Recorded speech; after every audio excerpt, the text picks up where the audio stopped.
as these models evolved, there became a quick realization that not only do they need compute, they also need quality data. Shutterstock was there in the very beginning to be able to partner with these companies by providing them with not only high quality data, but high quality metadata.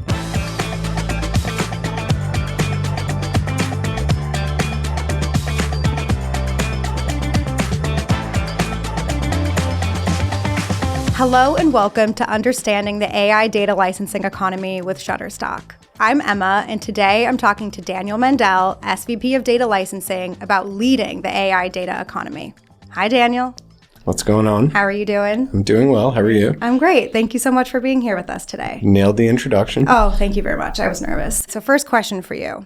AI created a massive focus on models, obviously, but how did it also create an entirely new data economy? So I think as AI started to grow, there was a quick realization that the models needed quality data.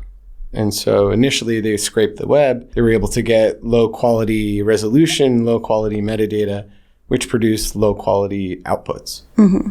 And so I think as these models evolved, there became a quick realization that not only do they need compute, they also need quality data. And so Shutterstock was there in the very beginning of this ecosystem, and we were there to be able to partner with these companies by providing them with not only high quality data, but high quality metadata, which created a really interesting opportunity for us and other data owners. So taking a step back, why was Shutterstock uniquely positioned to participate in the data economy before most traditional content companies recognized that there was an opportunity for this? I think we were serendipitously in a position of having a very large data set that spanned across many different asset types with a tremendous amount of human created metadata associated with those assets. And so I think to an extent we were lucky that we sat on top of these assets, but we were very intentional knowing where the market was going. And so we were cutting edge in the sense that we decided to partner with these companies. We decided to understand what their needs were, how we can satiate those needs, and how we could start packaging and thinking about things differently. And so we were just in a good particular place so that we were able to take advantage of the demand, but intelligently come up with solutions that would help us grow with the rising tide of AI, help our contributors continue to grow in that particular space and learn a tremendous amount in a really early stage of AI. Yeah. I want to drill into what you were saying about, understanding what customers need. So what are customers looking for when they come to us, and how are we helping them, succeed? So in the early stages, I'd say customers were just looking for scale. They were looking for as much content as we possibly had. They were looking for high quality metadata. And now it's about specificity, much more niche type solutions. I think as AI moved from general practices into actual use cases, some of the demand that we were seeing was about very specific pieces of content. We have been really good at listening to customers. We're really good at translating researchers' needs, working with business development partners, and understanding how we can position and package content that would fulfill their particular use cases. Largely, people think about data licensing through the lens of training, and we've done a really good job at filling that demand. But there's also a much bigger opportunity out in the marketplace, and that's through inference. And so we've been certainly working with our customers to ensure not only do they have data that they're able to continue to train with, but also data that they're able to be used for inference purposes. And what's exciting for us about that is inference is always evolving. It's not like a educational curriculum that you learn once and kind of move on. I think that's going to be an enormous opportunity for Shutterstock as well as other IP owners. And we're leaning into that, and I think we're going to see a lot of positive financial results from that in the future. So from work with customers, running the gamut from leading AI companies to startups, and also our early work in just this data economy, what gives Shutterstock a unique perspective on how the AI industry is evolving? Like, what's needed now, where it's going?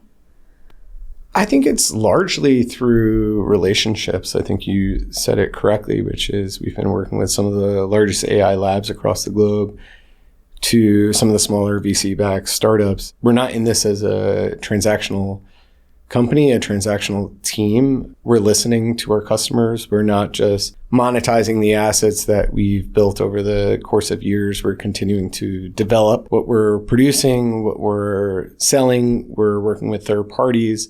We're seeing this from a position of an ability for us to continue to monetize this well into the future. This is not a set it and forget it sort of thing. And so the reason why we're able to do that, I think largely is predicated on our ability to understand our customers, build relationships, and understand not only now, but where this is going. I like how you said it. It's not set it and forget it. This is a very active market and things are shifting a lot. Things are changing. If there is one area of data licensing that's not being talked about in everything that's shifting and changing, like what is it? I read a lot about investments in infrastructure, needs for compute, and I'm fully aware and believe all those things to be true. But I think about the quality of these models, the quality of the outputs, the use case of the models. And without data that is helping drive those models forward, you can have all the compute in the world, you can have all the infrastructure in the world, but the outputs are going to be garbage.